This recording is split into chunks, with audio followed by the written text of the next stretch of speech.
ఇప్పుడు డెవలప్మెంట్ గురించి పవన్ కళ్యాణ్ గారు మాట్లాడుతూ ఉంటే అతని వ్యక్తిగత విషయాలు దూషించడంలో ముందైతే జగన్ గారు గవర్నమెంట్లో కానీ జగన్ కానీ వాళ్ళ మంత్రులు కానీ ఎలా పడితే అలా మాట్లాడుతున్నారు కదా, దాని గురించి స్పందిస్తారా? ఏమండి వాళ్ళు ఆ పవన్ కళ్యాణ్ వచ్చే ప్యాకేజ్ ఇస్తారు లేదా ముగ్గురు భార్యలని చెప్పడమే కానీ మిగతాది ఏది చెప్పలేరండి. పవన్ కళ్యాణ్ అనే వ్యక్తి స్వచ్ఛందంగా అతను సొంత డబ్బులు తీసుకొని రైతులకు కానీ దేనికైనా కానీ ఇస్తున్నాడు. ఎవడో ఇవ్వట్లా, ఎవడ జేబుల నుంచి ఎవడో ఇవ్వట్లా. జగన్ కానీ ₹1 కూడా తన జేబులో ఇవ్వట్లా, చంద్రబాబు కూడా ఇవ్వట్లా. అలాగని పవన్ కళ్యాణ్ అనే వ్యక్తి చనిపోయిన రైతులకి, కౌలు రైతులకి ఒక్కొక్కరికి ₹1,00,000 ఇస్తున్నాడు. ఏ నాయకుడు ఇస్తున్నారండి పవన్ కళ్యాణ్ చేసినట్టు? పవన్ కళ్యాణ్ సినిమా చేసి కష్టపడుతూ అతను రాజకీయాన్ని నడుపుకుంటున్నాడండి. పొత్తులో భాగంగా పవన్ కళ్యాణ్ గారికి ఎన్ని సీట్లు రావచ్చు? నాకైతే 60 ఇస్తే బాగుండు అనుకుంటున్నాను, 60కి తగ్గకుండా.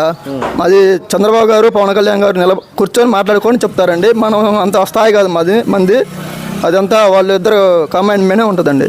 ఈసారి పొత్తులో భాగంగా